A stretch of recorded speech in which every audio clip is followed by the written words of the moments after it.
à tous, ravie de vous retrouver dans l'invité du jour. Et je vous propose de rencontrer aujourd'hui un artiste. Seip est un autodidacte. Il est connu pour ses graffitis et ses fresques sur herbe réalisées en peinture 100% biodégradable. Il a posé son regard embué sur Marseille, la lumineuse, et nous dévoile à travers une série de plus de 25 tableaux sa vision de la ville depuis l'aube jusqu'au coucher du soleil. Son travail est à découvrir jusqu'au 12 octobre à la galerie David Plusquois, rue Grignan, dans le 6e arrondissement de Marseille. Bonjour Seip. Bonjour. Merci d'être avec nous. Merci à vous. Alors on va revenir sur votre parcours, mais d'abord Marseille. Pourquoi Marseille? Est-ce que vous aviez déjà un lien avec cette ville et comment c'est venu? Le lien, il se fait principalement par la galerie David Plusquois, je dirais, que j'ai rencontré il y a maintenant 4 années, en gros. Et c'est vrai que moi, je viens de Belfort, donc une petite contrée à l'est de la France. On n'a pas forcément une très très belle image de Marseille, paradoxalement. Et puis, quand je suis arrivé, je suis tombé pas amoureux, mais en tout cas, j'ai vraiment apprécié la ville, l'énergie qui s'en dégage, les couleurs, etc. Et puis après, il s'est créé un lien entre moi, mon galeriste, et puis un peu tout le noyau dur qu'il y a aussi à la galerie avec différents artistes. Beaucoup d'artistes, ouais. Ouais, Une exactement. énergie sympa. Ouais, qui sont venus des potes en fait. Et puis finalement, après, on a parcouru un peu la ville. Ils m'ont fait connaître les coins un peu sympas, les restaurants, les coins un peu cachés. Et finalement, je crois que l'exposition, elle reflète un peu ces 3 ans ou 4 ans de relation que j'ai avec Marseille par ce biais-là. Et c'est aussi l'aventure artistique autour de ça, quoi, avec mes potes. Alors là, on voit justement un des premiers tableaux. C'est assez déroutant parce qu'on a vraiment l'impression que c'est des photos. En fait, pas du tout. Comment vous avez travaillé? Alors, tout est peint. Après, j'ai développé un processus un peu particulier que j'ai inventé finalement il y a quelques années où je mélange un travail sur toile et sur plexiglas. Et en fait, mes œuvres sont en 3D. Donc derrière, on a une toile qui est peinte et qui est inspirée d'une photo sur laquelle justement j'ai prise à un moment donné. Mais c'est que inspiré de la photo, en gros. Donc je voyage, je prends une photo, je capte un moment de vie et j'essaie de le retranscrire avec l'émotion qui se dégage pour moi de ce moment-là. Incroyable. Avec voilà, cette douceur, un côté parfois un peu poétique. Quelle est l'envie là avec ces photos? Il y a plein de choses, hein, comme d'habitude, qui se mélangent. Je crois qu'il y a évidemment, vous l'avez dit, de la poésie. Il y a l'envie de sublimer un moment de vie. Qu'on n'a pas forcément parfois le temps justement de sublimer ou par le regard. Il y a une logique avec la buée qui, je trouve, dégage une logique du temps qui passe, de nostalgie peut-être. On a parfois, voilà, on voit des dessins d'enfants, donc ça fait un peu Madeleine de Proust. Donc il y a tout ce genre de choses qui se dégagent. Je dis souvent que je fais un mélange entre de l'impressionnisme, de l'hyperréalisme, mais avec un petit soupçon d'art urbain. Et ça fait plus d'une quinzaine d'années que vous peignez, que vous avez découvert voilà, plusieurs types de matériaux. Vous avez été infirmier aussi pendant longtemps et c'est ce travail aussi qui a nourri la façon d'être artiste? Ouais, complètement. Je pense que le travail d'infirmier m'a beaucoup aidé, m'a beaucoup nourri certainement intellectuellement, mais aussi, je crois, dans ma manière de voir le monde. Quand on est confronté à la mort à 18 ans, à la souffrance des gens, ça nous renvoie plein de choses internes qui, après, certainement sont retranscrites dans ma peinture. Ça fait une grosse partie de ma personnalité, c'est sûr. Et donc vous avez concilié pendant un moment les deux métiers, avec le travail voilà, la nuit, la journée, la peinture, enfin voilà, comment vous avez fait? Puis là maintenant, il a fallu un moment faire un choix. C'était un peu l'idée, ouais. Je pense que j'ai commencé moi à 14 ans à peindre par le biais du graffiti. Mes parents voulaient que je fasse aussi un métier à un moment donné un peu posé, donc j'ai mixé un peu les deux pendant 5 ou 6 années. Et je travaillais de nuit parfois en tant qu'infirmier, de jour en tant que peintre. Et à un moment donné, quand ça a vraiment fonctionné pour moi, j'ai dû faire le choix entre les deux, quoi.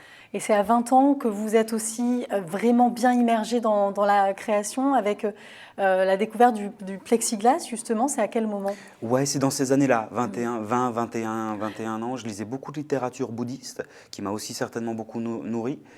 Je commençais à travailler par contre cette fois-ci en tant qu'infirmier, parce qu'avant je faisais mes études.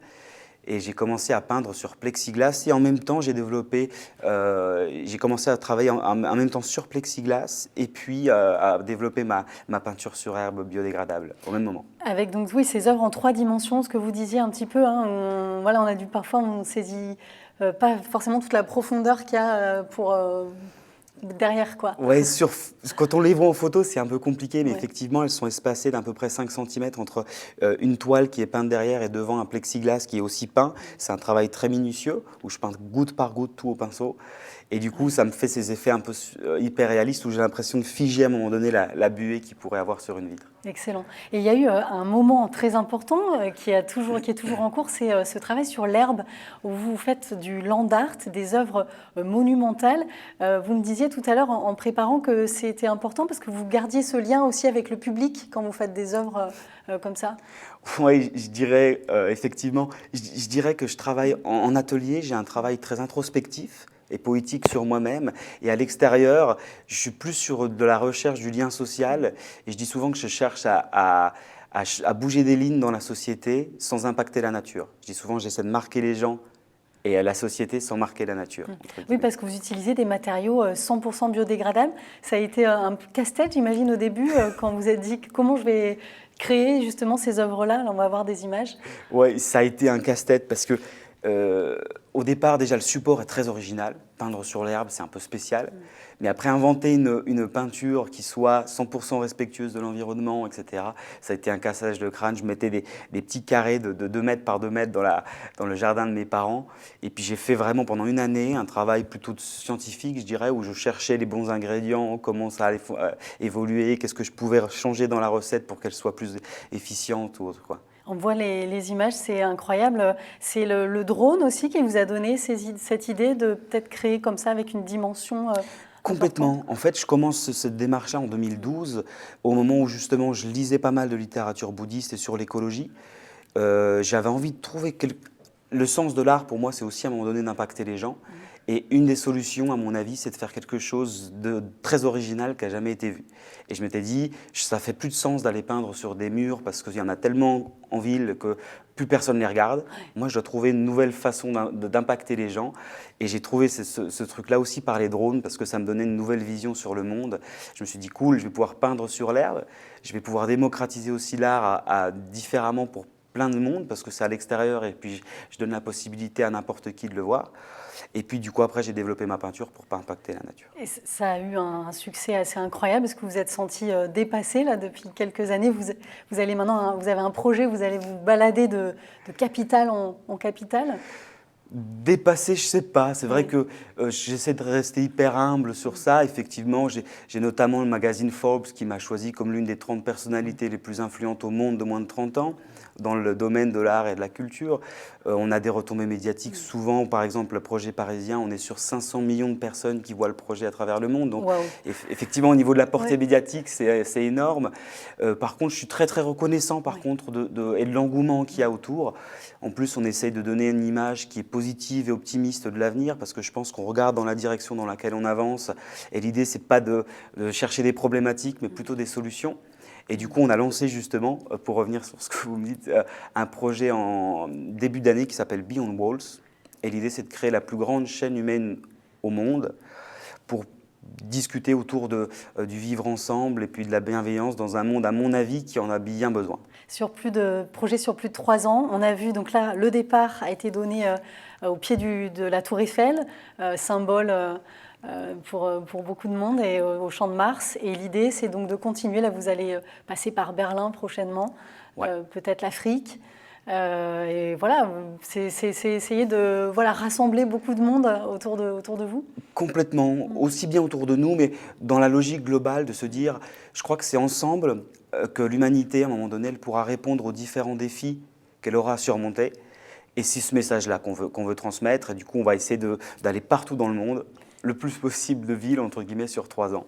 Il y a un côté engagé, vous le dites, hein, c'est faire passer des messages forts. Est-ce que ça vient aussi de votre vie passée, de ce que vous avez côtoyé avant, forcément? Complètement, bien sûr, c'est sûr. J'aime bien le fait de me dire que l'art n'est pas simplement fait pour l'esthétique ou pour l'art, mais si à un moment donné on arrive à créer quelque chose dans la réalité en plus, je trouve que le pari est gagné. On a mélangé l'esthétisme, l'originalité, et puis voilà, de créer quelque chose dans la réalité, je trouve qu'on a la boucle est bouclée. On vous compare parfois à JR, qui est passé aussi souvent par notre région. Qu'est-ce que ça vous fait?